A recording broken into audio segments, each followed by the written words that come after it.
A major enterprise secures land and capital for a 1.5 megawatt AI pod in the Arizona desert. The money is there, the ambition is there, but out on the sand, the project is completely frozen in time. 18 months pass, and the local utility still hasn't cleared the interconnection study. The enterprise's money is trapped in what is known as a ghost queue. This money isn't disappearing due to corporate fraud or market manipulation. The project is dying because of a brutal failure of physics. We are attempting to force scale-free 21st century technology through a 20th century pipeline. Because that financial pipeline is completely blind to the physical constraints of the Earth, massive amounts of capital are simply evaporating in the dirt. We see this invisible wall across the entire global economy.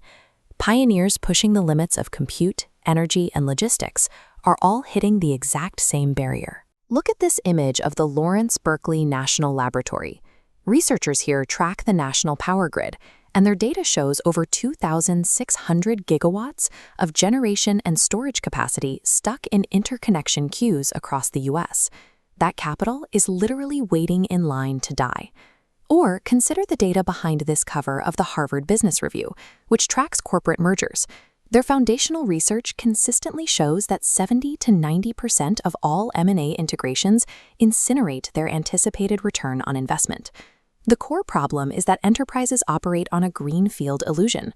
We treat the world like a sterile laboratory, acting as if capital is a one-dimensional pipe that can simply buy execution on demand.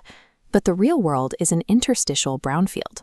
When you drop a $10 billion data center or a cross-border supply chain into a municipality, that local power grid, the water tables, and the human community are already alive. They are already consuming energy for their own survival. When one-dimensional capital blindly collides with this living, multi-dimensional ecosystem without a mechanism for collaboration, the mathematical result is catastrophic thermodynamic bleed. In systems theory, W. Ross Ashby established the law of requisite variety. It states that a control system must possess as much complexity as the environment it seeks to manage. A fiat ledger fails this test instantly.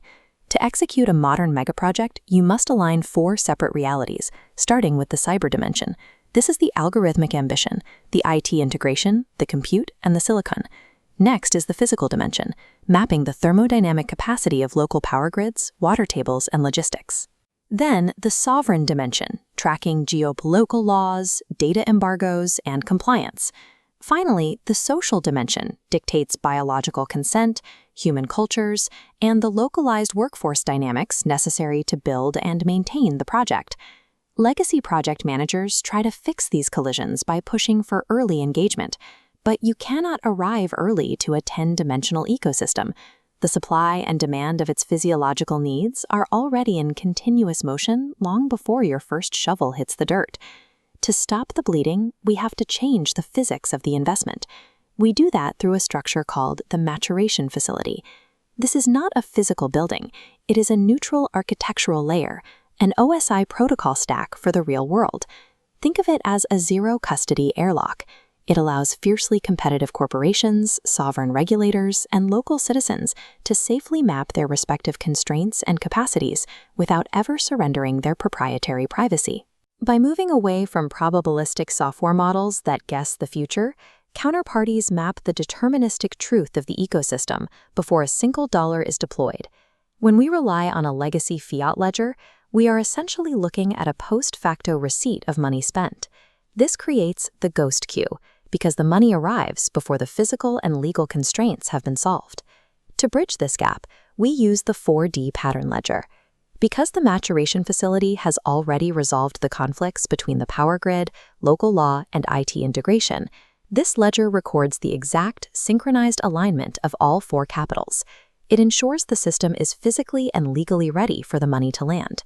When the deterministic truth of the grid matches the financial ambition of the enterprise, we achieve temporal collapse, T+0. At this point, the physical interconnection, the sovereign approval, and the capital settlement occur simultaneously.